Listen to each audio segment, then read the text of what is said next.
We're talking toasters on Frackulous. Can I just a reality check? That's what we're doing. Is that what we're doing? Okay. No, that's good. Welcome to Frackulous, a technology podcast for humans. Episode 336. Agile development, Apple Watch at 5, and oh my god, Dropbox. Drinking a bit of homebrew there, Will? Yeah, and I've actually almost run out of homebrew. Oh no. And also have yet to finish my last week of homebrew content on Instagram. That's on the to-do list. On the to-do list. Speaking of to-do lists, Will, when we last spoke properly on here, your to-do list was increasing hour by hour, largely because of your course.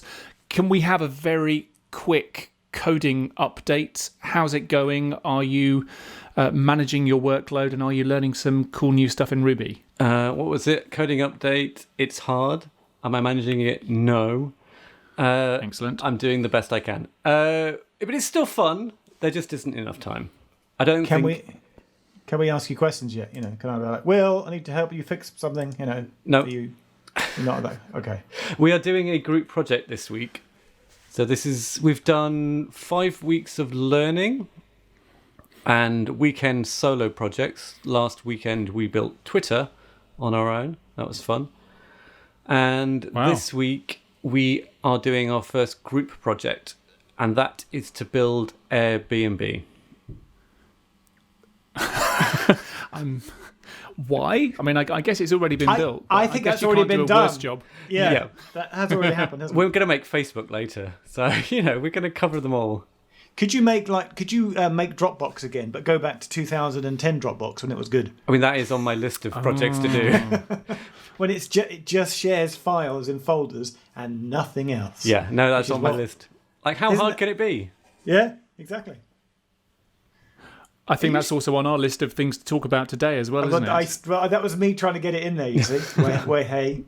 So coding update is it's just not enough time. But we're doing a group project, so we're doing no learning this week. And the goal of the project is not to build Airbnb, is to work as a team and to follow best team working practice. So that's working in an agile way. So we're doing stand-ups, we're doing retros. Stand-ups? What, like comedy? Yeah, every morning you have to come up with a 5-minute routine. Yeah. No, there's a technique called Agile development, and it comes from another technique called Scrum. And the core part of these is it's about, as you develop stuff changes. And so you can't just map out a software project and then just write it. It just doesn't happen. That's not how software development works. So this Agile Scrum methodology breaks every single project down into very, very, very small tasks. And you have a to-do list, a doing list, and a done list. And you as a developer pick certain elements off the to-do list, put them on your doing list, and when you've done them, you move them to your done list. And in the morning, you have what's called a stand-up. And it's called a stand-up because it's meant to be no more than 10 minutes. So you do it standing up. So it is like a stand-up routine. No routine involved. Is there a compare? So everyone stands up. And he announced the acts. Everyone stands up and you say, here's what I did yesterday. Here's what I'm doing today. And you finally say, have you got any blockers? And blockers are things that you're waiting on from other people. No, it's hecklers. Ooh, your shit. Ooh, your code is rubbish. I'm just going to push past this. No, I'm comparing your coding course to stand-up comedy forever now, Will. That's it. We've started a new joke. That's it. And I guess in terms of comparisons, this goes back to how IT projects and other kinds of projects I'm sure used to be run back when I first started in IT, where your requirements were set up. Well, yeah, exactly. Very much kind of top down. And, you would start with a list of, your user requirements, your requirement specification right at the beginning of a project, and they were unmovable right the way until the end. Even if the user requirements had changed, then then your project would still try to deliver against those original user requirements. And what Agile gives you is something which is a little bit more customer-centric and reflects the real world where users and their requirements may well change, as indeed may your product. So, that all sounds really good, Will.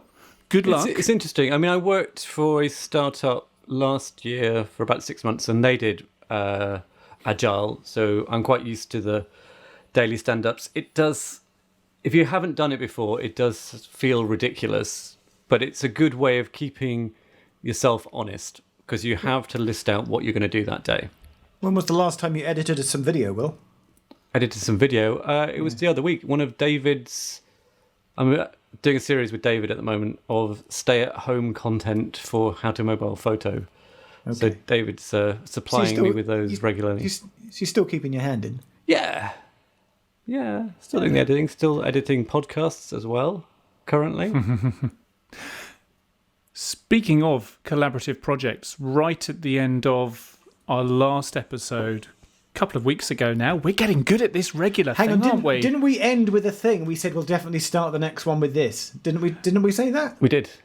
Yeah, I forget what that was. What was it? Well, we definitely wanted to talk about the survey. Apple Watch. Oh, survey. We do need to talk about the survey. Yes. We've had a lot of responses. We could do with some more. We've had some nice comments. But I think if I just mention the address properly, which is frackulous.com/survey, and if you listen to the podcast, could you go to that address if you'd like... I guess we can say if you would like some more podcasts. And by filling in that survey, you will help determine whether this goes back to its annual, quarterly schedule, or whether it gets closer to a weekly, fortnightly schedule. But no, we've done 4 in 40 days. We've done every 10 days. Well, David and I worked this out the other day that... based on when we started and the total episodes we put out, we average quarterly release. That's all right. We are a quarterly podcast. We're 4 times per year. Well, we are totally overachieving right now, though, aren't we? How often does Gray do a Hello Internet? I feel like it's been 3 months since he's Have you not been to Nerd Stats? Oh, no. Someone tracks it. Oh, God. No, hang on. Nerdstats.com? Nerdstats.com. Doing it now. Tracks Cortex, Hello Internet, and maybe some of Brady's other stuff. Oh, who's done that? That's fabulous. Although the worth the wait factor is contentious. Oh, there's a worth... I need to take a look at this. There's a worth the wait factor. It's a minute which is against duration divided by, what's del, multiplied by average del, it's like... over average duration. So it's like, how long has it been and how long was it? Like, how long has it been since the last one and how long was the podcast? And whether it was worth the wait. Well, why don't we have one of those? Why hasn't someone done one of those for us? Well, maybe someone will. Someone with a bit of coding acumen. Maybe not Will, because you've got enough on your plate already, but anyone else who wants to... Dropbox for a start. Yeah, exactly. Anyone else who wants to give us some data, that would be a good thing. Listen, Will, what is that URL again for that this URL survey? Again is frackulous.com/survey. And also leave a comment. The comments are nice. Even the person who left one in binary. Oh, that was really good. Well done. No, that was me. No, it wasn't. I'll do mine in hex.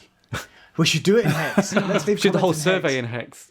No, I'm going to leave a comment in Morse code. That's for fun. There's Morse code websites that let you translate between ASCII and Morse code. No, it has to be done by hand. I only take hand-rolled Morse code. All right, I'll do mine via punch card. Anyway, watches. We were going to talk watches. We wanted to talk about watches, didn't we? Because the Apple Watch is how old now? Well, it's probably about 6 by the time this comes out, but it's just turned 5. Hey, so when I make a gag about the podcast, it gets cut. When you make one, it gets left in. I see. It's almost like I have the editing power, Jeff. Listeners, about 2 minutes ago, I made a slight witticism about the podcast, and Will was like, no, let's go in. I'm going to say more things. You have to edit more. Apple Watch at 5. Apple Watch at 5. So currently, who's wearing an Apple Watch? I'm wearing an Apple Watch. I'm wearing an Apple Watch. Jeff, What Apple Watch are you wearing, Jeff? Well, at the moment, as you'll see from our Zoom window, none. But I'm still on my Garmin Forerunner 35, which, but interestingly, it still does. It still Bluetooth syncs to your phone, primarily for sports stuff. But it will also just do it will do notifications. But after having, so you can get your iMessages on your watch. But after having notifications on for about a year, I kind of got a bit fed up with it, so I actually just turned all the notifications off. It's unsurprising for you, Jeff. You're normally a big fan of notifications. Well, I thought I'd try it, and all it made me realise was that I don't want an Apple Watch. I mean, the one problem with notifications on the watch is it does make you look at your wrist, and if anyone sees you do that, they think you're looking at the time. Yes. And we were in a meeting together, Jeff, David, when we were doing a pitch for a job. And I got a notification on my watch, and I just tried to subtly look at it. And the guy said, "Sorry, are you pushed for time?" Oh, yes, I remember that. I was like, "No, just got a notification. Sorry." Very awkward. See, I do not suffer from that problem. Yeah. So these wearables, there's three things about them. Apple Watches in particular, it's notifications, it's quantification. So, am I standing up every hour? How many minutes of exercise have I done today? That self-quantified thing about health, which is all good. And the third thing is application, and that is things like Apple Pay, for example, is probably my most frequently used applications. I do have lots of other apps on my watch, and but isn't it it's weird, very rare that I use them. I'm assuming that you're right-handed, but so you naturally wear your watch on your left hand. So to have to pay for things with your left hand must feel like an awkward move. Well, particularly when you're getting on and off the tube, Jeff. It's on the wrong side. No, the London Underground, it's on the right-hand side, and so I've got to do this reach across. It's really not that inconvenient. Now it's got travel pay. What's it called? Express Pay. Express Pay. Now that's enabled. That's amazing, because I always had a bit of slight anxiety walking up to the gates that I hadn't double-clicked it quite right, or it wasn't going to activate, and I was going to end up with people behind me. Do you remember I said I've got the you have two goes rule? Like you try and pay, and then if it fails, you get one more go, and then you have to get the hell out of there and let someone else go through the barrier. Would you like to know the situation now, as it was enabled in London a few months ago now, is that you don't need to do a double tap on your watch in order to enable Apple Pay. Express Pay, Travel Pay. Yeah. Jeff's got the story here, I fear. Well, no, the anecdote about it is that it was rumoured to be coming for ages, and then because I have contacts in the transport world, one of them let me know. Shush. One of them let me know that it was active, because basically, but TfL wanted to keep it quiet until Apple were happy to announce it, because Apple were having full-page adverts in the paper. So I found out on like a random Tuesday morning that it was already active. So did you tweet about it? Well, I was walking to my nearest tube station to go and try it out, and I was all ready to do a picture and a tweet, and I thought, well, am I going to upset anybody in TfL? So I rang the TfL press office. And That's very good of you. I know. Right? And the guy was like, no, don't tell anyone. How did you find out? And he was all like panicked. So it was active. They just hadn't announced it. So you could use it. Yeah. Oh, because I'd had it turned on for like a month. Yeah, you could have it on as an option, but until I tried it and then gave my two goes rule. TfL turned it on at their back end, but they turned it on a Monday night. Yeah, I stopped using it. And so for Tuesday, Wednesday, Thursday, Friday, Saturday, it was working, but without telling anyone. And then on the Sunday, 5 days in, is when Apple then did a press release and TfL did it. And then the press guy rang me up and went, now you can tell everyone. I was like, okay. Don't want to know. So exactly. So it was a soft introduction to service, because I guess there's nothing worse than if they turn it on the Monday morning, they do the announcements on the Monday morning, and then something kind of goes wrong. Yeah. It's very embarrassing. So kind of like doing a soft intro to that for a few days, making sure that everyone who knows about it is happy with it. That's probably not a bad way of introducing a new feature. But it is the greatest thing in the world / the dorkiest thing in the world to jump off a train and you're on your phone to you, and you're like, blah, blah, blah, blah, blah. Beep, blah, blah, blah, blah. Well, do you know what avoids that? Your conversation. Having a watch. Apple Watch. Yeah. But, so we've covered just Apple Watch. Yeah. There's a big gap on your wrist. But my question for you guys is, what's the upgrade path been like? Do you feel the need to buy the next generation watch? Last time we spoke, before we had a huge gap and there were disappeared episodes, I think the previous one to go out, we were talking about Apple Watch, and I was like, I was still on the original, and I was like, it's fine, I don't need to upgrade. And then I talked myself into thinking how much I actually liked my watch, and the only thing I didn't like about it was slow. So I wasn't prepared to pay for the Series 4. I think it would just have been come the out. Series 4 at that time. Series 4 had just come out. 2018. And it had gone up. It had gone up to about $550, I think, entry price, or somewhere around then. Probably with cellular, it was like $5. It had gone up considerably. I think mine was about $350 when I bought it. So you're on a Series 3, which was the last version of the original design. I was on the original, and then because I didn't want to pay for the Series 4, I went on eBay and found a Series 3, I think for about 220 quid. And it was the cellular one, even though 3 has still not enabled cellular Apple Watches.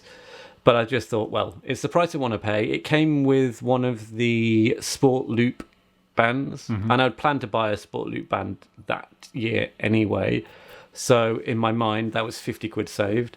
Brought it down to 170 quid. So that worked for me. And kind of what I use it for is my number one use is unlocking on my Macs. So I don't have to type in the password. And that, to me, when that fails and doesn't work, I'm just like, typing in stuff. Why does it fail? It's a Mac. It just works. Just sometimes it doesn't. Sometimes it just doesn't. Or if you... No. Steve Jobs promised the Mac slogan was, it just works. Sometimes it does it on purpose. So if I don't use one of my Macs over the weekend, which used to be quite frequent, not anymore, it would time out and basically require a password. So it only stays around for so long, authenticated. So that's my number one use. I also use it for Apple Pay all the time. It's my primary Apple Pay device. Use it for timers, constantly setting timers, having those go off of my wrist. And you can just talk to your watch, like Spock, and go. I've got, annoyingly, you can only set 3 custom ones. And I have 3 loads of washing, one of which takes 1 hour 15 minutes, one that takes 2 hour 15 minutes, and one that takes 3 hour 15 minutes. So I have my 3 custom blocks set, so I can press one of those 3 whenever I put some washing on. And occasionally I use the Siri watch face, and this will now sometimes suggest the right timer for the right wash at the right time. And sometimes it will suggest one, but I'll still just reward it. It's learned when you do your washing? Pretty much, yes. And when I do a long wash and when I do a short wash. Wow. It's quite freaky.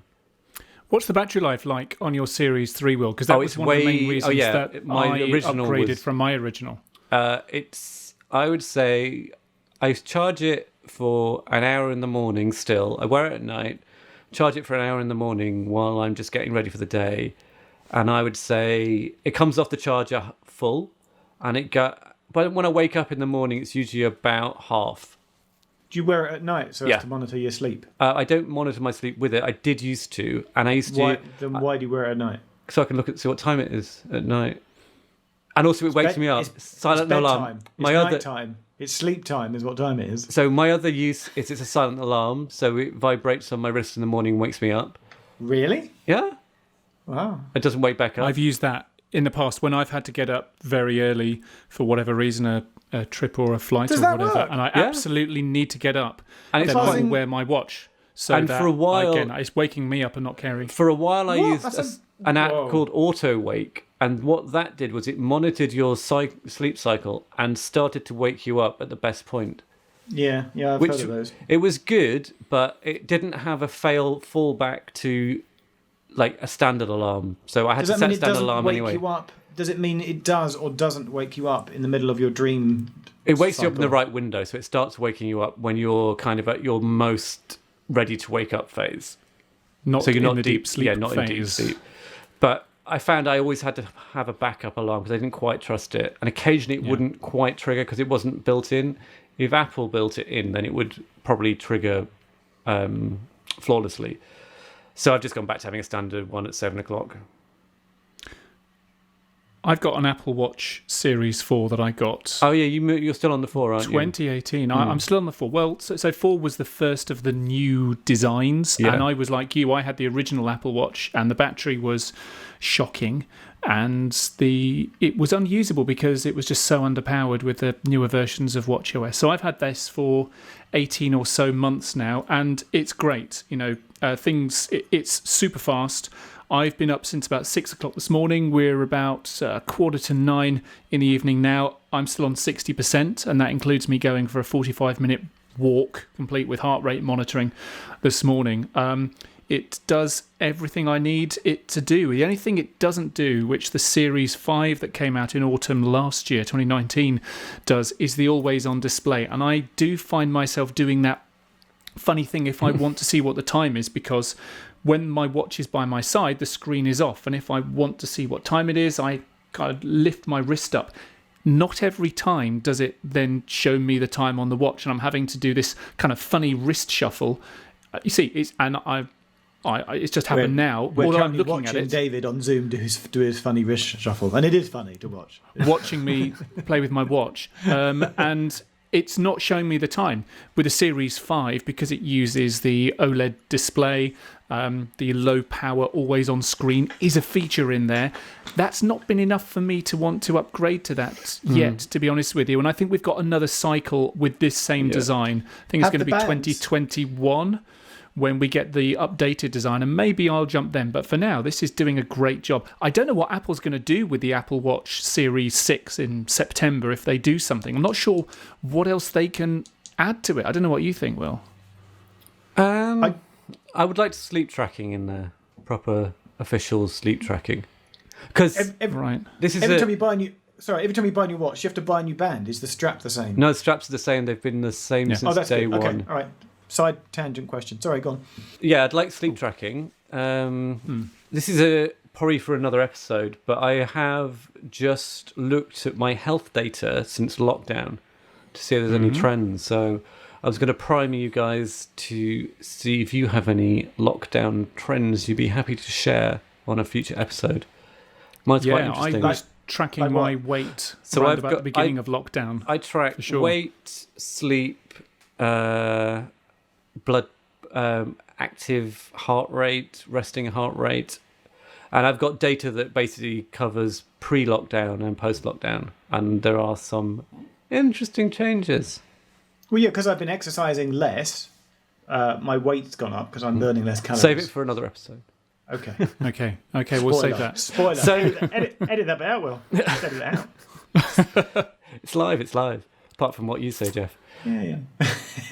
So one thing I think, I don't know, it's kind of, my approach to it is like it was with early iPhones. I used to upgrade my iPhone every 3 years, and I found that was a really meaningful upgrade. Now, obviously, I upgrade every year because I can't help myself. But there was a time when you didn't need to upgrade every year, and when you did, you really got a meaningful boost. And so I'm kind of sticking on, I've got originals, then Series 3. So probably, I can't see myself replacing it for a while, for a long time. And it's quite nice to have something which I don't have to replace all the time. Okay. So one thing I'd like to see, and this was actually, I can't remember which podcast I listened to it on, but their suggestion was, so one thing Apple do to combat the face mask, Face ID problem is bring that Mac authentication where your MacBook unlocks when your watch is unlocked to iPhone. So if you were wearing an Apple Watch and it was authenticated, your phone wouldn't need to Face ID, provided it was close enough to you. I thought iOS 13.5 was coming out deliberately, one, for people wearing masks, for Face ID, and so all it does is it jumps straight to passcode if you're wearing a mask. It spots that you're wearing that mask. So it doesn't do the dance. Unlocking. Doesn't try and unlock. It gets to passcode quicker. But I think if they could bring that to the iPhone, so that if you have a watch on your wrist, because the way it works is your watch, once you've put the passcode in your watch, it knows when it's attached to a live human being. And so long as it remains in contact with that live human being, it assumes you're still the same person. So you could perhaps very quickly move it from one wrist to another, but you'd be very aware that it happened. So it's a very secure mechanism of saying, right, once you've put the passcode in and it remains on your wrist, it's authenticated. And it can then pass that on to the iPhone. This is something that other handset manufacturers have already put in. So if you're on your home Wi-Fi network, for example, and maybe the GPS location also tallies up, then you don't need to use your passcode on your phone. I think that's something that you can enable. So it doesn't sound like too much of a stretch technically to enable this with the iPhone. Maybe there's just some security qualms that they still want to iron out. It could be some Bluetooth restriction, because obviously the Mac, they designed it to work with the Mac, and it works still on my MacBook from 2012. So it's obviously some Bluetooth spec thing, but maybe it's to do with the power levels or something that prevents it working on the iPhone. But if they could bring that to iPhone, I think that would be one, even if I'm not going to wear a mask, the fact I wouldn't have, it'd be like going back to the original phone when you didn't have the passcode on. Like, I only put a passcode on my phone when the kids started, or I had very young children, and they could pick up my phone and just literally start typing on the screen. And it was just to stop them doing that. Speaking of upgrades, Dropbox. Moving on ever so slightly from Apple Watches to other Apple upgrades. This episode of Frackulous is brought to you by Expressvpn, the easiest way to protect your online privacy. So easy, even a human could do it. Expressvpn secures and anonymously anonymizes your internet browsing by encrypting your data and hiding your public IP address. Turning on Expressvpn protection only takes one single click, and there are easy-to-use apps that run seamlessly in the background whether you insist on using a tablet, phone or computer. Expressvpn is rated the #1 VPN service by fellow humans at techradar.com. Expressvpn has a special offer just for humans that listen to Frackulous with their ears. You can get 3 months free without paying any money if you sign up for a 1-year package for a year. To sign up for a 1-year package and get 3 months free for free, and to show your support for the show, sign up at frackulous.com/expressvpn. I am getting an iPhone SE 2020, which I know it is not called, but it is. You mean it's not an iPhone for me. SE? iPhone SE. You personally are getting an iPhone SE? Well, I will be the one picking it up from the store, but actually... Or will you actually be picking it up from the store? Hey, yeah, I will be going into a store. I will be going into an Argos store, which is part of the Sainsbury's Superstore near to here. The Argos and Sainsbury's are still open. So I'm picking it up on Friday night, along with a big new toaster as well. But that's a separate story entirely. Is it a regular toaster, or is it the Toaster SE? 2020. This is a big KitchenAid toaster. It's about 40 centimeters long. How many megawatts are we talking? Quite a bit. Peak, I could be wrong, but I think peak 2.1 kilowatts. Okay, how many slots? How many slots? Well, so it's 2 very, very long slots. So technically, it's a 4-slice toaster. Can you make toasted sandwiches in it? If you want to, but you're weird if you want to make my toasted sandwiches in a toaster. I've got a toasted sandwich maker for that. I forgot the make of my toaster. The iconic one. Breville. No, not Breville. Dualit. My Dualit comes with a actual cage for making toasted sandwiches in that you slide into it. Well, it was a neck and neck race between one of the Dualits and the KitchenAid, and the KitchenAid won out in terms of design and, to be fair, size. The Dualit looks nice, and every single part of it is replaceable, and I've replaced a lot of parts of it. And the person who made it's got their name on the bottom of the toaster as well. The problem is, and it's very expensive, and it doesn't make very good toast. But it looks amazing. What? We're talking toasters on Frackulous. Can I just a reality check? That's what we're doing. We like to cover the full gamut. Is that what we're doing? Jeff, okay. No, that's good. Jeff, what's your toaster? You're absolutely right. No, we don't have a toaster. You don't have a toaster? No, I just I do on the grill in the oven. You don't have a toaster? Do you have a kettle? Or do you boil water on the hob in a can? We used to, and then it broke, and we never bought another one. That's what we've been doing since lockdown began. And we've auditioned 2 different toasters. Yeah, we were just using the grill, thinking, okay, this lockdown thing, it could get messy. Let's not spend any unnecessary cash. But then we realised after about 4 or 5 weeks of doing what you do, that actually with putting bread on the grill, in the grill pan and in the cooker, we were wasting loaves of bread through it not popping up automatically. I've only burnt it once. You have to remember. Yeah, you have to be vigilant. I think my Dualit's getting on for 18 years old now. That's a pretty good investment, isn't it? Yeah. Apart from the fact it makes rubbish toast. Yeah. Well, it's not bad toast. It's just not great. It's not It's not very even. You have to turn it. That's the thing. And actually, the thing about a Dualit is it makes the second round way better than the first. So if you look at a Dualit, this is like Dualit hacks. There's a little arrow on the dial. And what that is, that's the priming position. So what you're meant to do is you're meant to turn it to where that arrow is, leave it until it turns off, and then make your toast. Because then it's at full temperature. So the idea of a Dualit, is it's meant to be an industrial kitchen where you're making toast constantly. So it's always warm. So it needs to get to that warm temperature, and then it makes a good toast. So I take it back. I disagree with that. It's not that it makes bad toast. You buy a Dualit industrial toaster, and they do make them. But these ones that they're selling, in Argos and everywhere else. Not the Dualit, not the one I've got. It's the proper industrial one. That's the classic Dualit, not the cheap, like horrible, looks like a normal toaster one. The big one. That's the one. Is it a 2-slice toaster? It's a 2-slice, but it's about as big as my microwave. I have to do the gag. I always do. Hang on. Ready? You're listening to Frackulous, the show that brings you toaster hacks. Thank you. So that's my toaster hack. If you have a Dualit, always turn it to that triangle first, let it finish, and then make your toast. And then your toast will be the same every single time. I will give you a full slice-by-slice breakdown of my KitchenAid toaster on the next Frackulous. Can you do an Insta story about it? I was going to say, we need video evidence. Someone needs to make a video about this. Oh, yeah.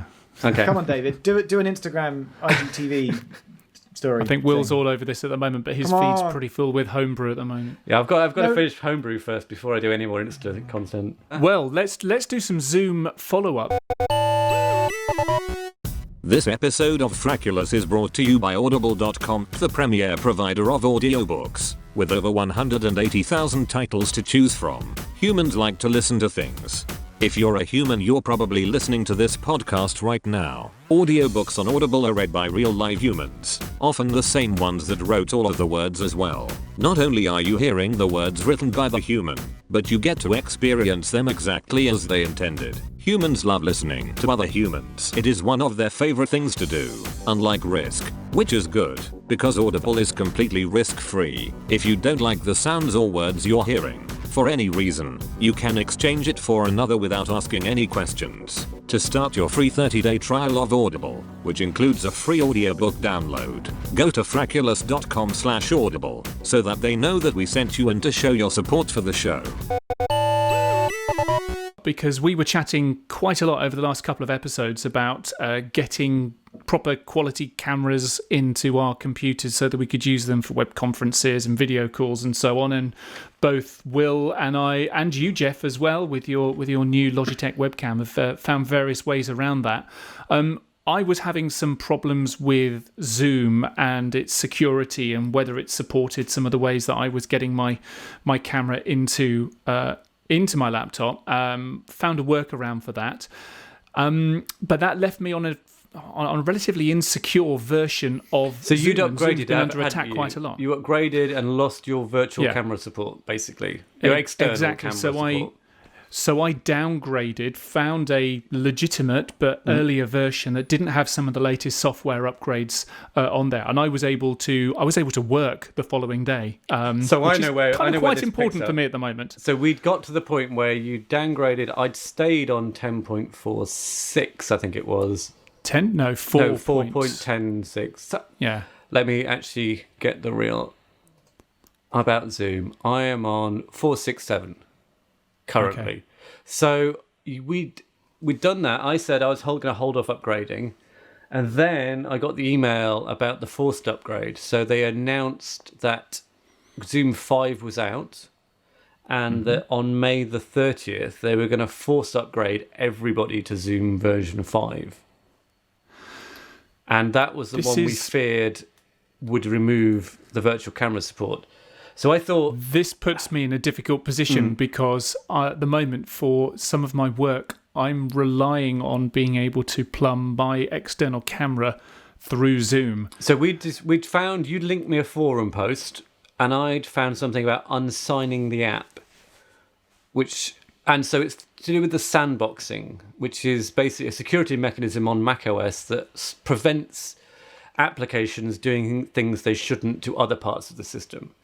So because of the sandboxing Zoom's using, I think that's what's blocking the external camera support over Thunderbolt. So apparently if you get a USB Blackmagic box, and there are ones out there, apparently they work fine with Zoom 5.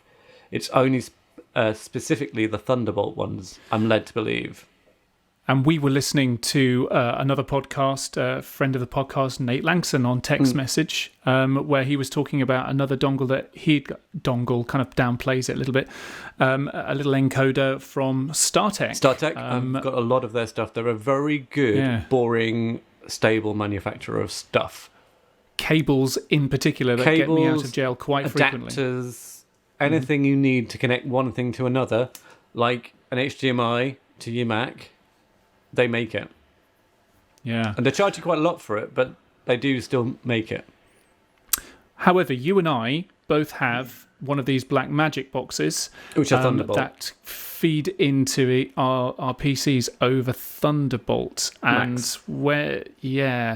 what's going to happen after the 30th of May or whatever it is? I was going to do some experimenting pre-30th of May. I felt I needed to get ahead because they're going to force upgrade you even if you're on a call to upgrade. So I was going to investigate the unsigning on 2 levels. One, to see if it worked, and then to retrospectively investigate how bad a thing that is to do.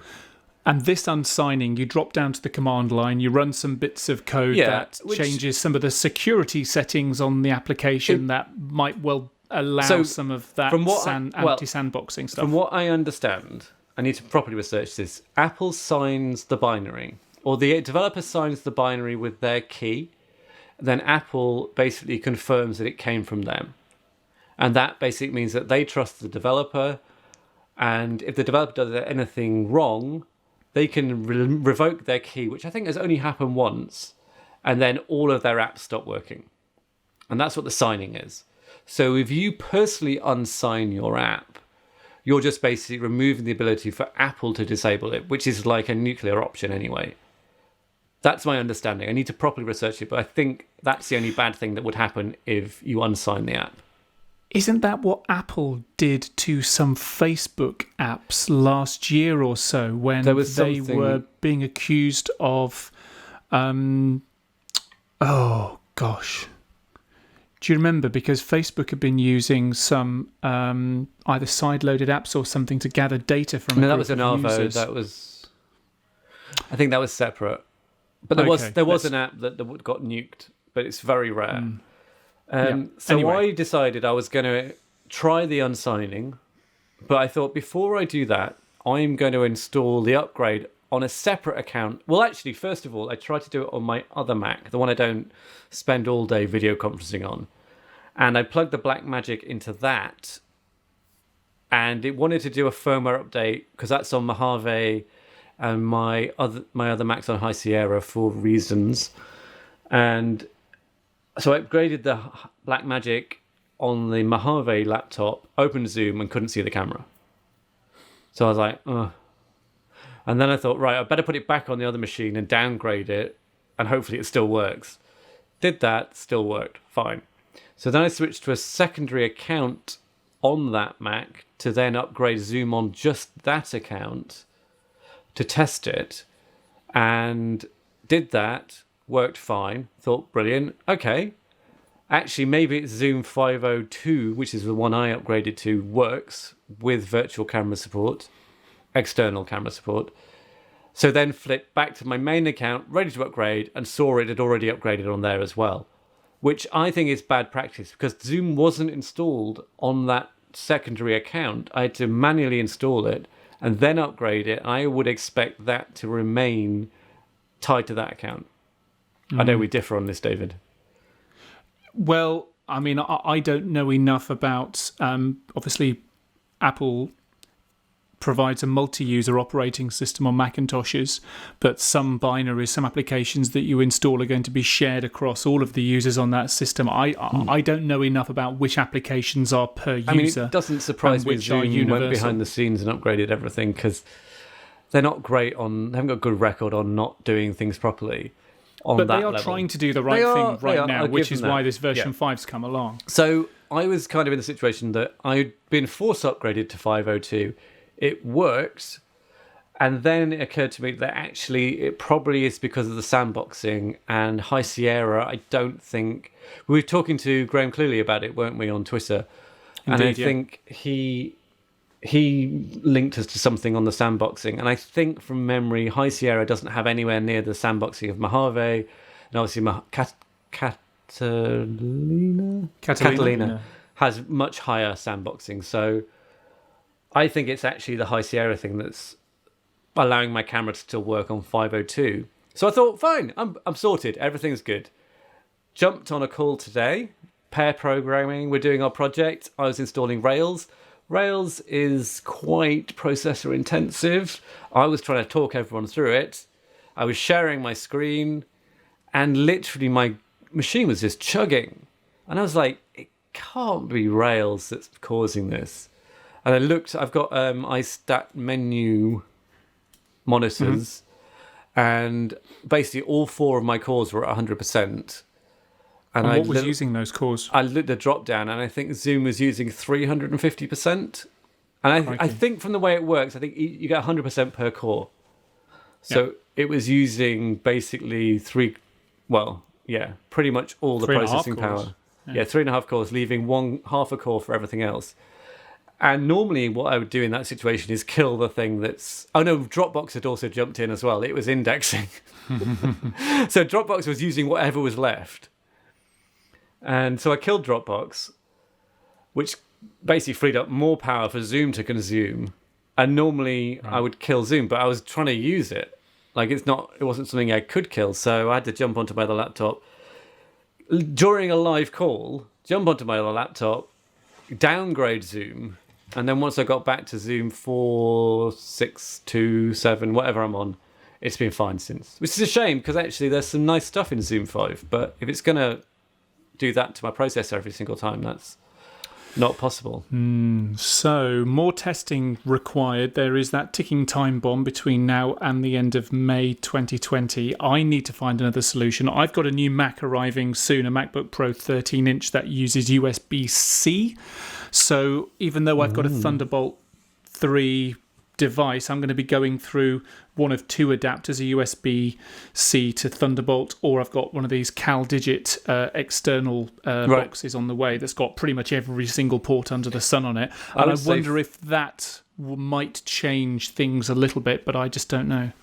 I'd say for reliability, I'd go for the Apple Thunderbolt USB 2 over the CalDigit. I've got a CalDigit, and it's a bit dodgy. Okay, this CalDigit box is being sold by Apple on the site. It's the one they are recommending for a port replicator. It's mostly fine. It just every now and again ejects all my drives. Okay. Isn't that helpful? I don't want that. It could just be a quirk of this one. They may have other reliable ones. Based on a data set of 1, mine's unreliable. So, yeah. So, to be continued when it comes to Zoom. It's been on as I said, everyone's... Dropbox was the other thing that was killing. And so I've finally, I've been putting all my coding in Dropbox, because for the past 11 years I've been using Dropbox, and all of my work has lived in Dropbox, because then there is version history and backups, and it's easily shareable. And it was amazing when it first came out. It's a folder that's synced everywhere. What year did Dropbox come out? We started using it in 2010, maybe 2010, possibly 2009. Yeah. But definitely 2010 we were using it. And we've had a paid account since then. Yeah.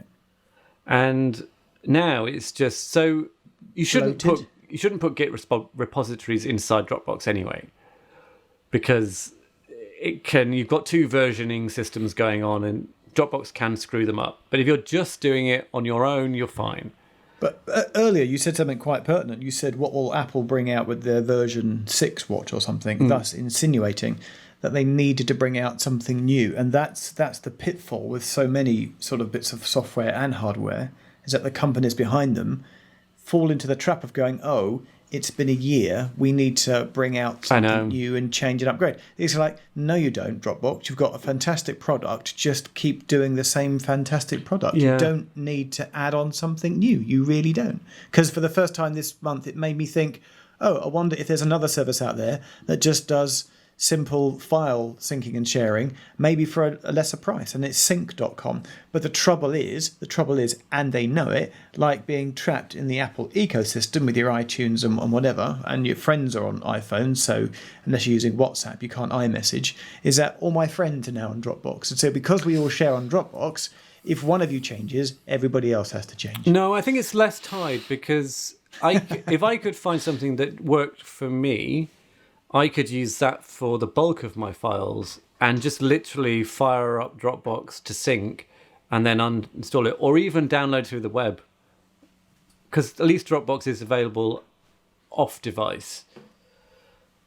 So I just haven't had the time or inclination to investigate alternatives currently. But it's getting close.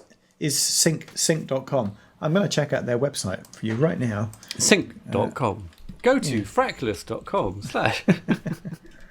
everything in sync. You get 5 gigs free.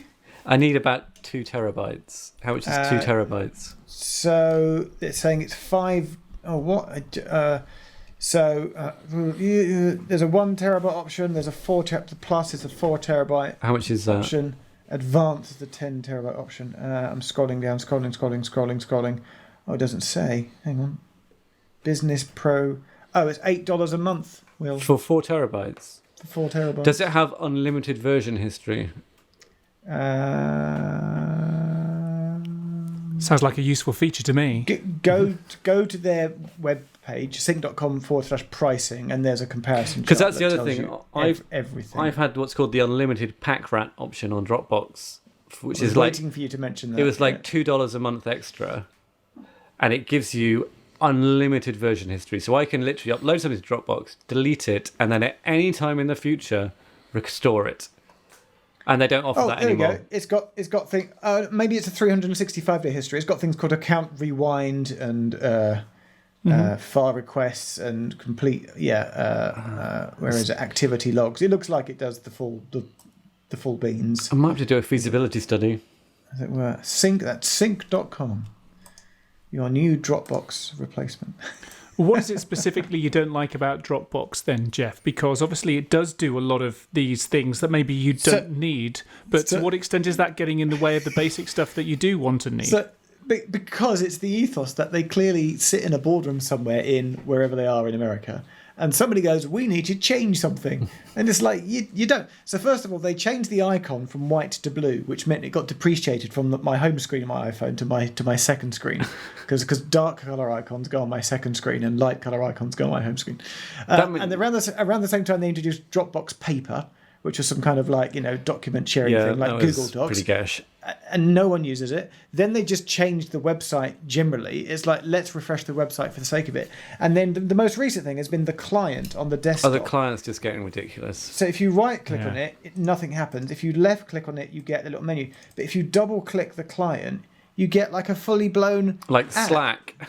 Like Slack app with notes and you don't need it. You just want it to share files across your devices. What is it that you keep threatening to send me files with, like a Dropbox transfer? Well, no, they've now done a WeTransfer style thing. You don't need that Dropbox because your application already shares files between users. Don't introduce a product layered on top of a product which allows you to share files. That's what your core product So one of the problems I had today was, so I installed Rails, and Rails, from what I can understand, when you install that, it installs about 8,000 files on your computer.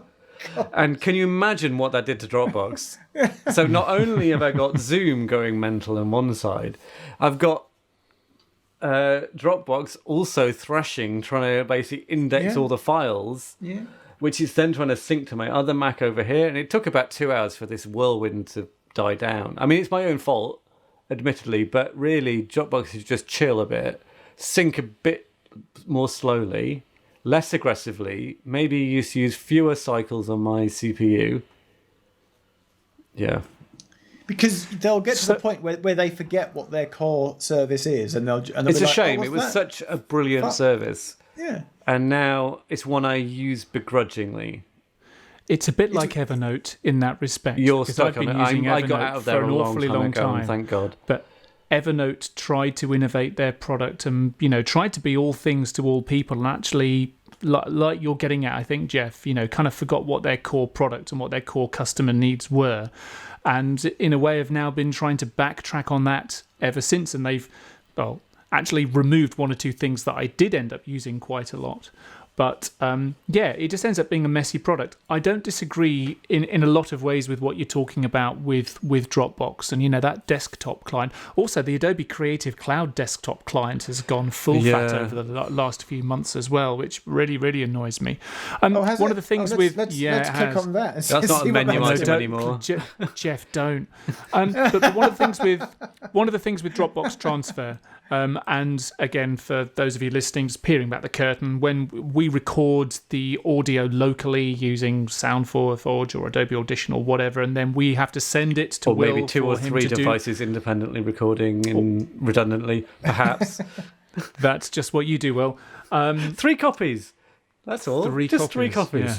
Yeah. I don't think that's necessarily a bad thing. But then we have to get those files to Will. It's a good gigabyte in size or whatever.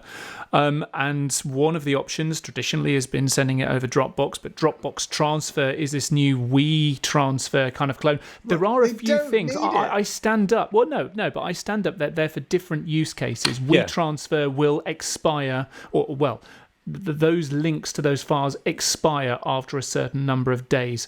And that's what Dropbox Transfer will give you. You can't edit the files that are being sent. They won't become part of someone else's Dropbox. It's a slightly different use case. It's a slightly different application. It's still sharing files from one person to another, but I think it just gives you a little bit more, maybe freedom for some people. But if it's not for you, then fine. Don't use it. I'll tell you something that bugs me right away. I'm a Windows user, and if you right-click on any file in Windows Explorer, that brings up a context menu like cut, copy, properties, open, print, edit. But there were like 10 options. But now, because Dropbox has grown and bloated, under the Dropbox bit, there's 1, 2, 3, 4, 5, 6. There's 8 things. You can share, semi-transfer, copy link, version history, view on Dropbox, view comments, open to Dropbox, or Smart Sync. So it's added 8 options to my right-click menu. I've got 6. Actually, Smart Sync's been very useful. I've been making use of that. No, Smart Sync's awful. I wish I'd never turned it on. Oh my God. Seriously, here's the problem. So on my other Mac, is this the one where they try and save you space by storing online stuff offline? But here's what they do. Yes.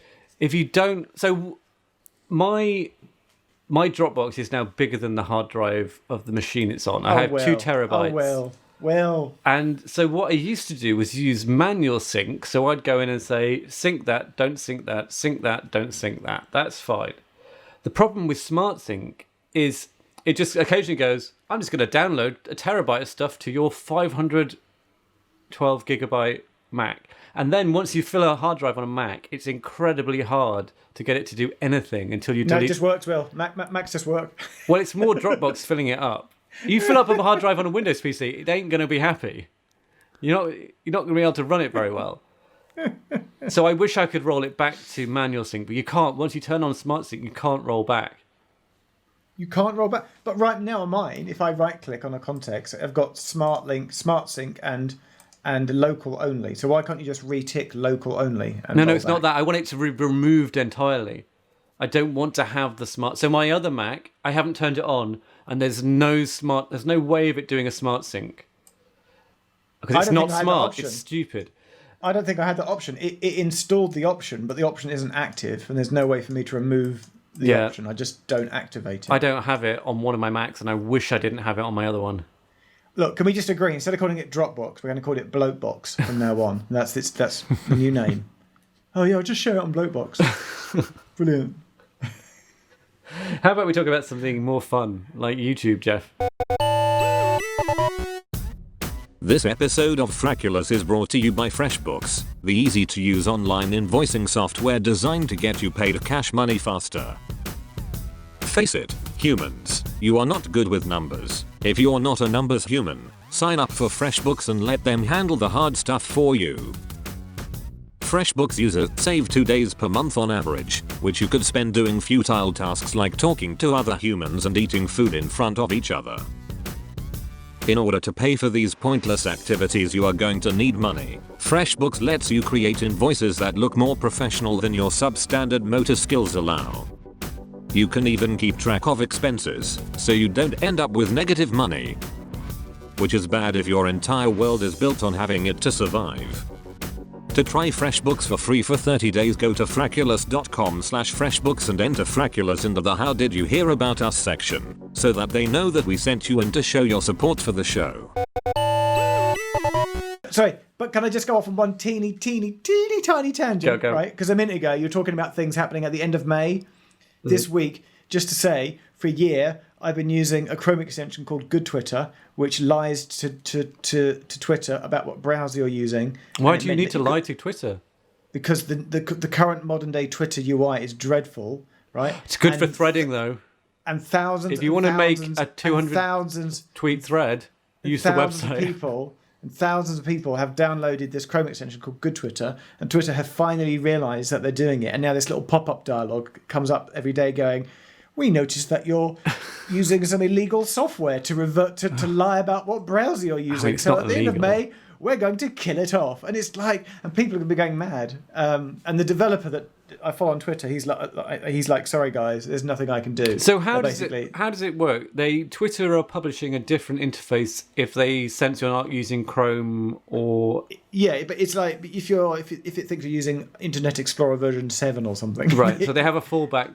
Basically, and thousands of people have been. Could you just not use Internet Explorer 7, Jeff? Well, they're gonna stop support for old browsers, basically. Okay.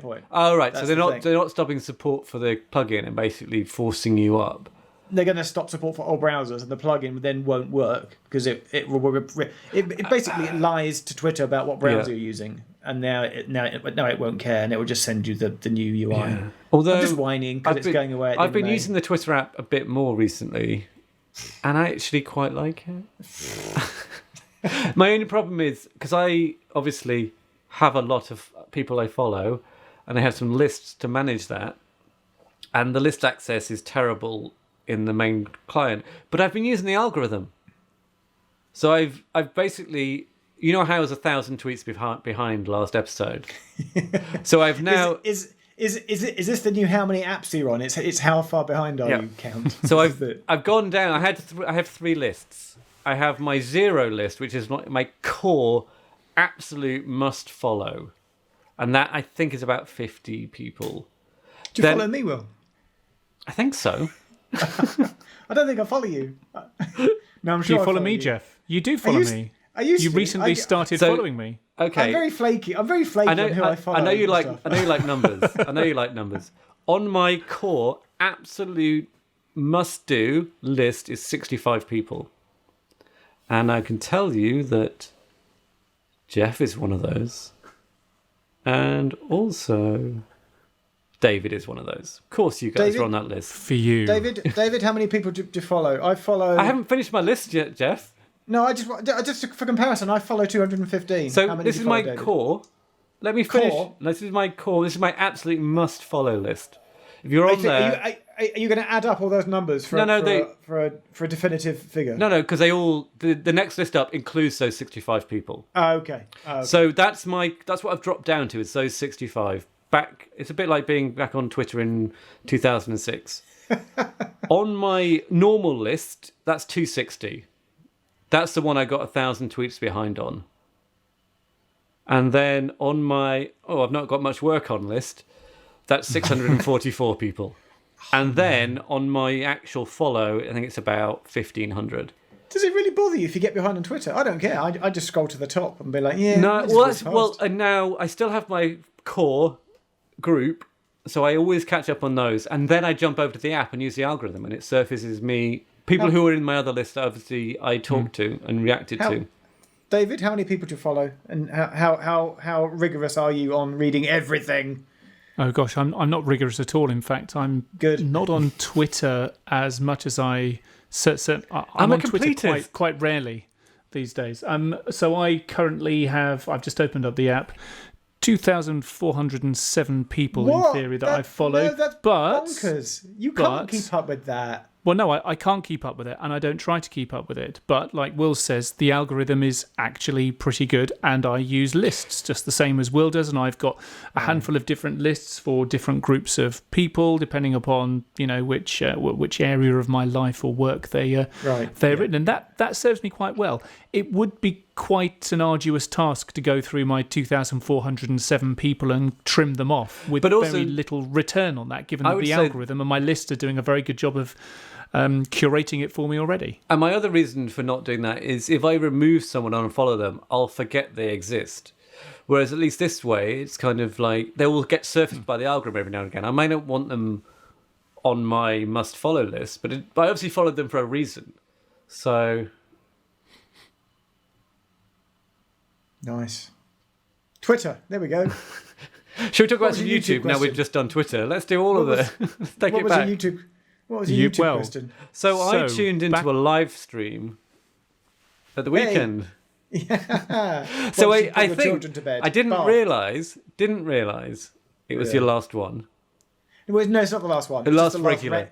Last regular one. What I've worked out is... I think I know what we're just going to skip 1 week and we'll make it fortnightly or something. So that's exclusive. Frackulous exclusive. So I've worked out that basically I tuned into your first one and your last one and none in between. Okay. But it's very good. It's good fun. It's all right. We get over 1,000 people. I saw, it's good. Which I think is good for a live stream. You may be unaware. I may have told you, but the chat. You're behind the chat. Oh yeah, let's talk about the chat. Oh, I love the chat. Yes. Vicky was behind the chat for the entire episode. Because you have an Android TV. Yeah. I don't know what that is. Okay, it's a telly that runs Android.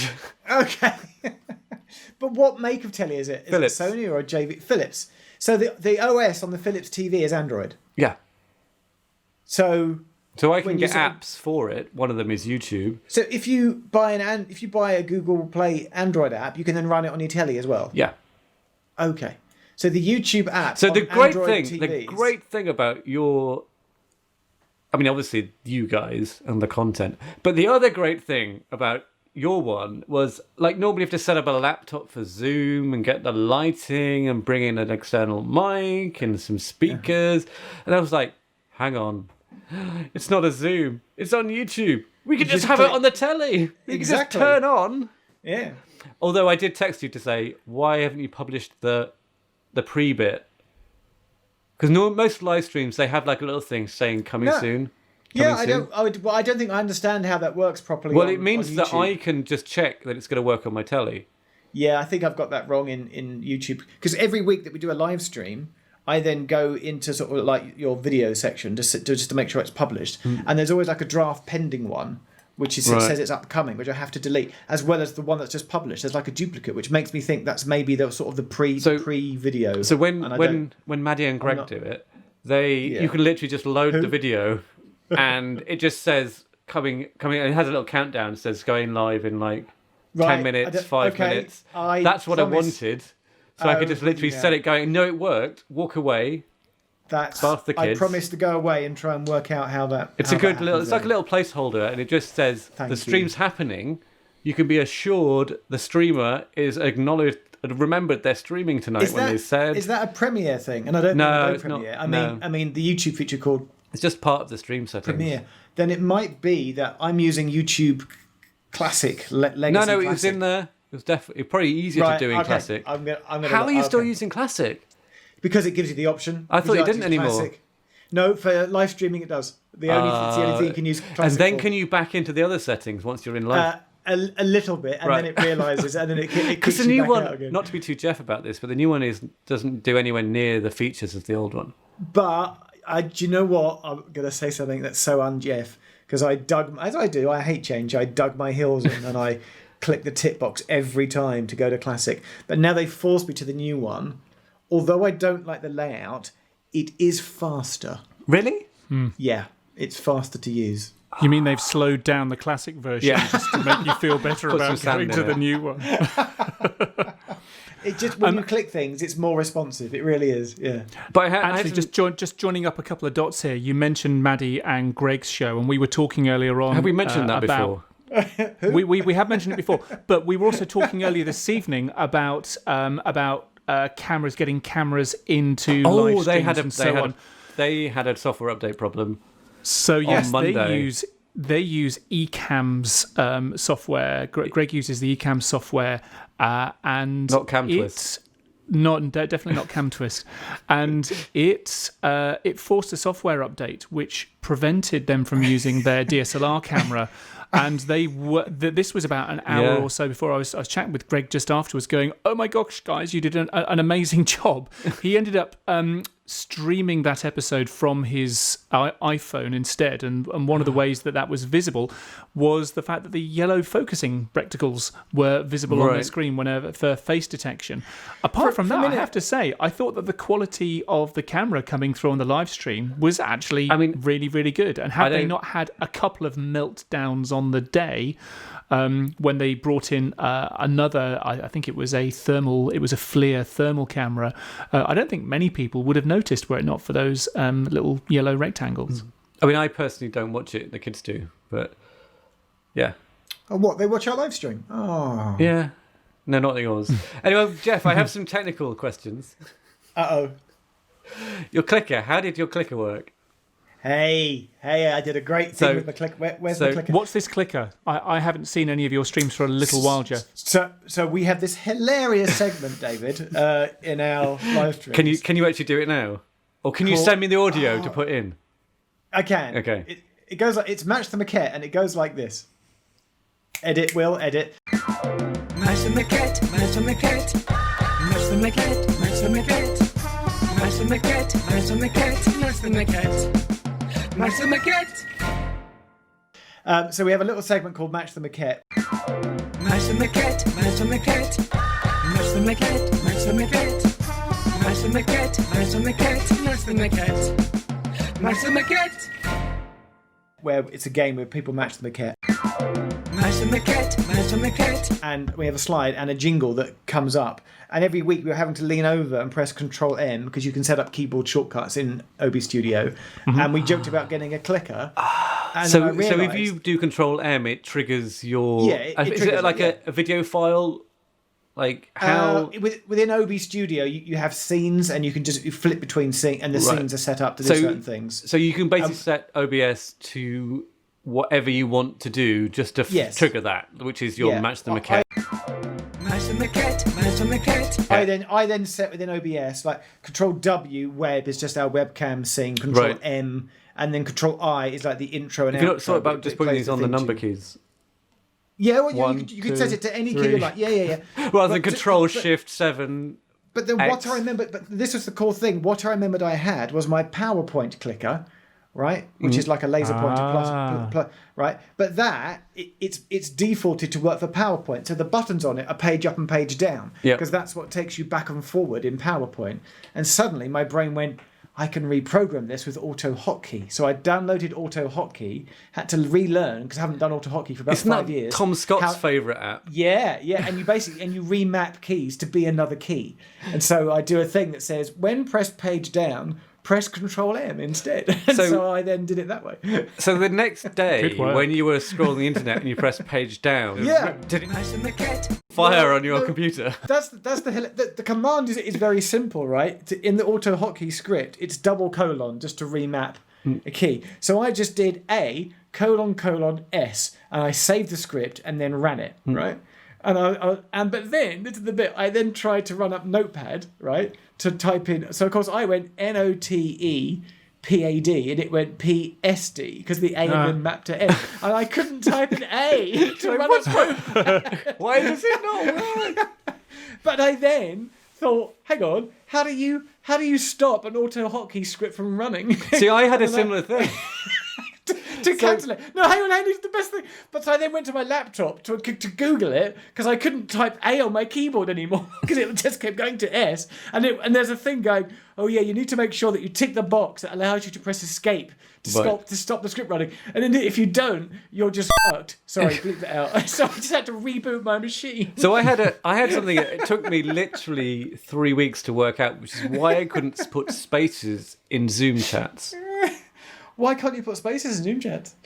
Because prior to discovering that pressing and holding space unmutes you temporarily, I downloaded Better Touch Tool, which is like Autohotkey. I remapped space in Zoom to mute and unmute. I was then about to tweet about it. I thought I'd better just double check that no one else has mentioned this. I then found the setting to mute and unmute. And I then quit Better Touch Tool and just used the press to hold to mute and unmute. And then every time I rebooted my Mac, I'd set Better Touch Tool to also start. Had forgotten about it. And then occasionally I'd go to choose where I can go, I'd start, and why can't I press space? I'd have to cut it, put it in Notepad, put the spaces in and paste it back in. I was just like, what? Why are you so shit, Zoom? How long did it take the penny to drop? This week, literally. I did a reboot. I was like, what's that in the address bar in the menu bar? Oh, Better Touch Tool. Oh. Brilliant. That's brilliant. So be very careful with your automation because sometimes if you forget about it, it can drive you crazy. Yeah. So basically, if you write an Autohotkey script, tick on the box that allows you to press escape to cancel it, and that's all you have to do. I see. And then you've got the keyboard going. Oh, what? Yes. What? My musical keyboard. So Vicky does the jingles. Mm-hmm. But you've got that piped in some other way, so you can't hear it. Well, no, because it goes through my mixer. David, by the way, listeners on Zoom, is looking at us like, what, David? You should watch our live streams. They're great. So the musical keyboard just patches into my mixer. But because we otherwise feed back with the microphone and our monitors, I have to turn off the monitors. So therefore, you can't hear the keyboard play. So we put the headphones in so we can hear the keyboard locally as opposed to the monitors from the mixer. I have another piece of feedback. This is all feedback or just tech questions on how we do it. You know when you hadn't got the current questions up to date and you had to go and print them out live on air? Yeah. Yeah, so if only magic printing wheel. If only you had a device about the size of a piece of paper that could update any content just dynamically, that you could hold in your hands, maybe kind of, you could call it a pad. A pad some of some sort of internet pad. What would you call an internet pad? I would call it a pad. Yeah. An elect pad, an e-pad. An e-pad. If only you had an e-pad, Jeff, that you could have your questions on, and then you could also dynamically scroll. So what I really like about paper and pens is that you can make you hold a clip. Holding a clipboard is only second to wearing a high-vis jacket. How about if you clipped your iPad to your clipboard? If you stand in any high street with a clipboard wearing a high-vis, people are like, oh, right, yeah, he's doing something official. That's it. Can I add another thing to that image? We used to have fixation video branded clipboards. Having a big bunch of keys dangling from your belt. That's the third thing, right? And a headset. And a walkie-talkie. And a hat. A hard hat, walkie-talkie, keys, high-vis, clipboard. You're important. You're doing something. And I've got some further questions, just some supplementary follow-up. No, but there's a joke. Do you remember the comedian Mark Thomas? You'll obviously know him from your stand-up comedy set of friends. He wrote a book after the Mark Thomas product, and he did. They went when Nigel Farage and UKIP were in their forte. They went round towns in Kent defacing Nigel Farage UKIP posters just for the funds of it. And Mark Thomas genuinely writes about the fact how they had like a ladder with cones and high-vis, right? And one night at 2 a.m. when they're sort of spraying over the poster, a police car pulls up and literally, and he goes, and the officer went, you right, chaps? And they're like, yeah, fine, thanks. He's like, very good then. Just carries on and leaves them to it because they're wearing high vis. There's this guy, he used to do BMX tricks where he would launch himself up onto buildings and cycle vertically down buildings and onto a ramp. And they'd go and scope all these buildings and go, right, there's a sign there, we've got to remove that, otherwise you could come a cropper on that. And they used to put on a high vis, and then they would get no hassle, literally just taking signs off buildings because they were wearing high vis. The classic Casey Neistat video where he recovers his drone from the building across from him. He puts on a hard hat and a high vis and just wanders about doing whatever he likes because he's got the hard hat and high vis on. Anyway, my supplementary questions. You've got a lot of active chat going on now. I mean, it's really... It flows. To the point where we have moderators. I was going to say, you got mods. Yeah, man. Where are your mods from? Yeah, and why didn't you ask me to be a mod? Oh, well. David and Will, would you like to be my moderators? No, it's awful. No. I don't just want to be asked. I pay them in kind. I give them a little gift voucher to go, thanks, chaps. But no, it's good. So people... They offered. They were on the chat. They bemoaned that is your best mod. How the chat was, mental. And I was like, I need to moderators. And so two of my kind viewers, but the best bit is that they have like a little Zoom meeting between their houses, so that they can chat between each other to go, oh, did you see that one? Did you get that one? So and why are people answering questions in the chat? Because they're silly. Why would you do that? Yeah. We have a quiz. David's looking like what? We have a quiz, David, and people give away the answers in the chat, and we then block them if they give away the answer because they're silly. I've got a question about your YouTube channel, Jeff. When we first revived Frackulous right at the beginning of lockdown, we spoke a little bit about how your channel would survive given that you weren't able to go out and capture new content, but you were still releasing new content onto the channel, stuff that you'd filmed in the previous weeks and so on. Yes. Where are we now? Because, again, for listeners in the future, because that's what the future sounds like, we are still in this kind of... It could be 2025 when this comes out, Well, who knows? But we're still in this weird bit of lockdown where we're still supposed to stay at home, stay alert, whatever, but you can go out for essential work that you can't do from home. What does that mean for you going out and shooting stuff? Because I think right now is a really, really interesting time, particularly when it comes to transport. It's never looked like this before, and may never look like it again. David, I think you must follow me on Twitter because I posted something today which alluded to what happened. So I made a very conscious decision. I'll answer your question in two parts. I needed to be still feeding the Google machine and the YouTube algorithm. So I made a very conscious decision to always upload once a week on the same day at the same time. So that's been Monday at 6 p.m. And I had a couple of old things up my sleeve. I've still got one that I could crank out.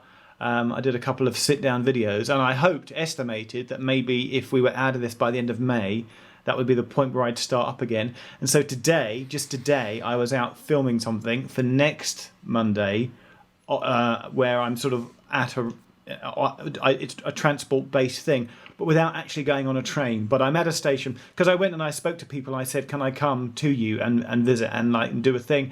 And what's really interesting is that, and this is quite a poignant thing, is that I am fascinated by all the posters that are up in windows and in shop windows, and in years to come, all the things saying keep your distance and all the stickers and stuff that have been designed and stuff. They'll be in a museum in 100 years' time. It'll be like here's what like we look at signage from World War II.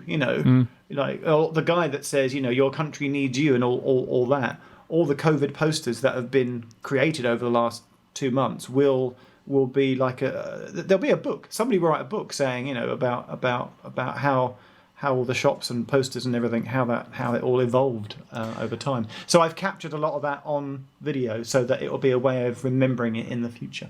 Yeah. Good.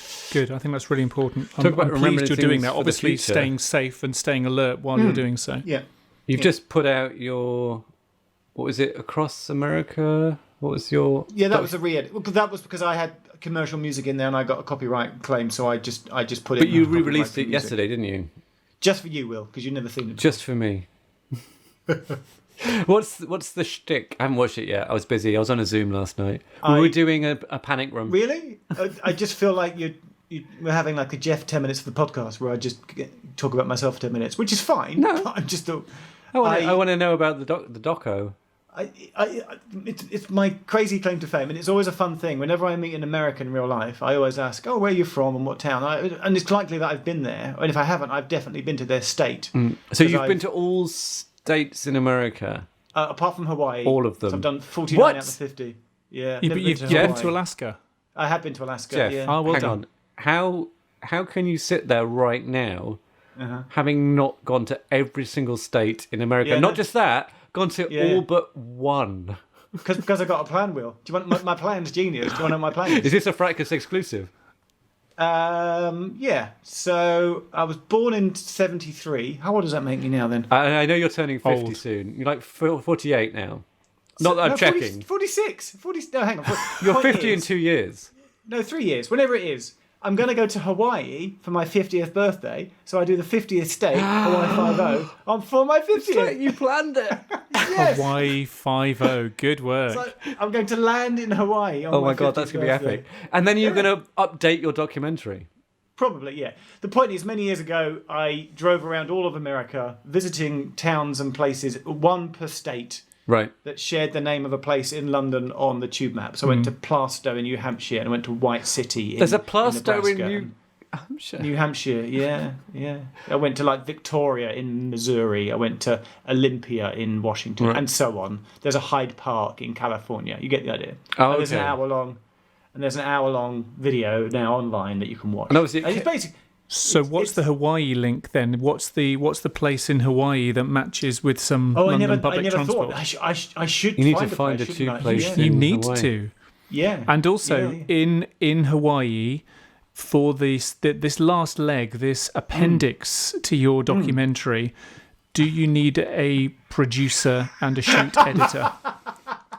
If you need an editor, Actually, Jeff. Will, are you free? Will, are you? I was a bit disappointed that I wasn't the answer to the quiz question. You picked Dan. Yeah, we used Dan as a quiz question instead of you, David. Are you free on my birthday in 3 years' time? Are you? What are you Let me doing? check my yes.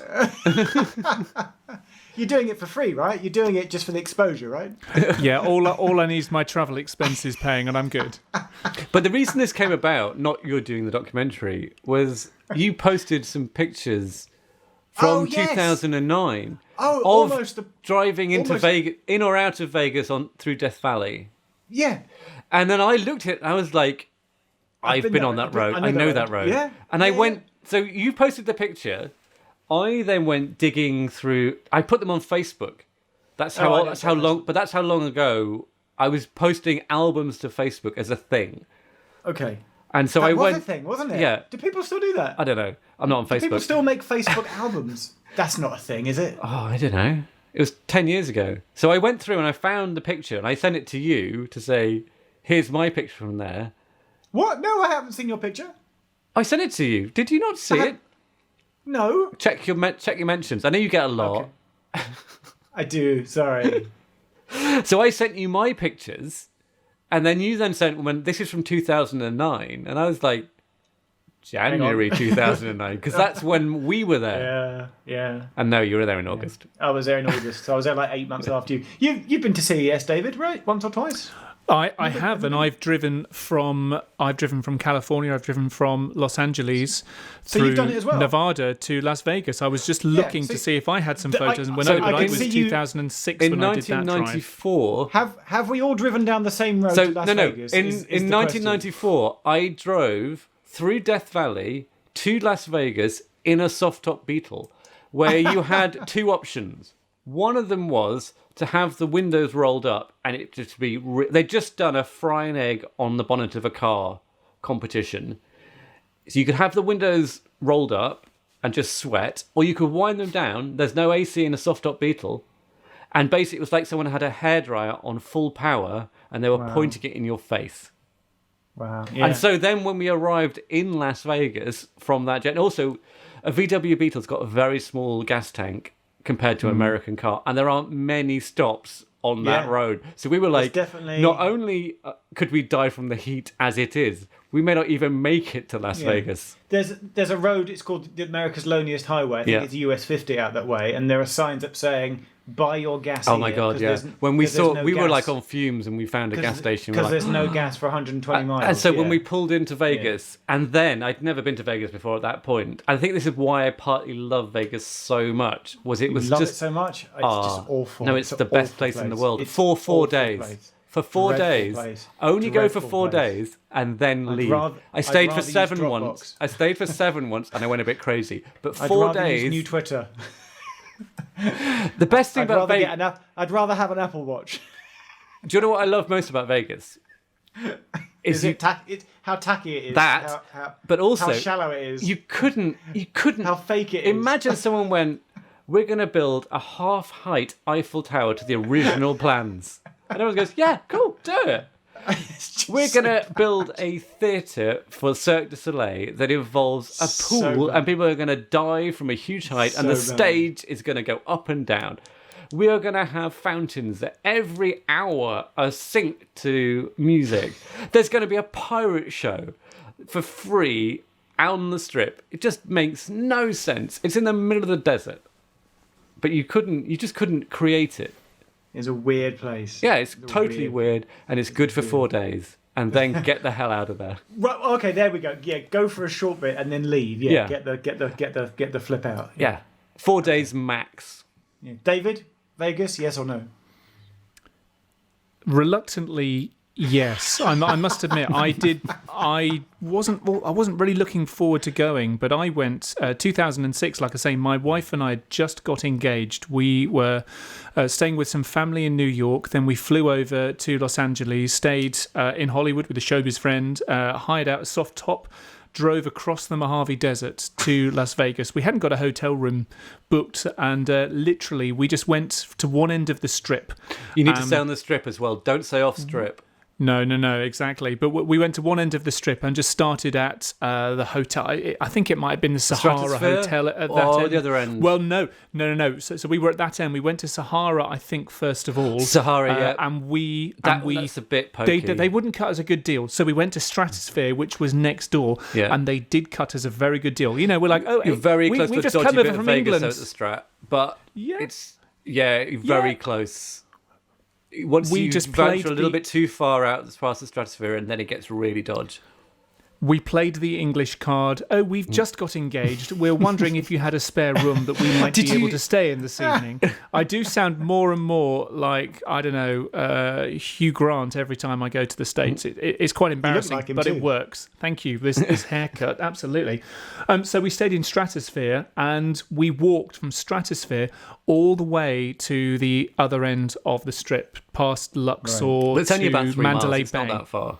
Well, I know, but this was our one evening in Las Vegas, so we stopped at every hotel, watched the pirate show. Did you go on the monorails between them?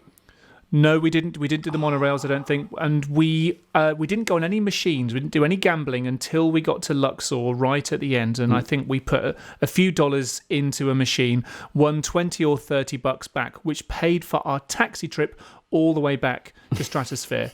What a perfect evening that was. I feel like that would be a good way to end the podcast.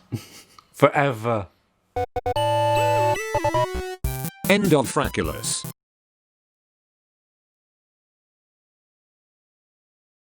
Just kidding, ha, ha, ha, ha. If your puny human minds can handle more, then follow on Twitter.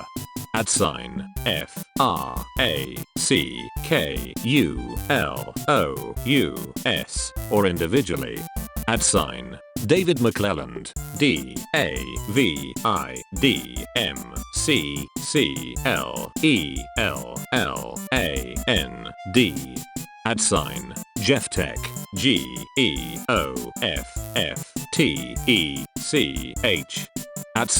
Will Head, WILLHEAD. Email your brains to hello@frackulous.com. Bright light city gonna set my soul. Gonna set my soul on fire. Got a whole lot of money that's ready to burn. So get those stakes up higher. There's 1,000 pretty women waiting out there. And they're all living devil may care. And I'm just the devil with love to spare. Viva Las Vegas. Viva. Viva. Las They. Gars. Unless you go to frackulous.com/survey. What's that URL again, Will? frackulous.com/survey. Cool. And I'm going to press stop. Stop it up. Yep.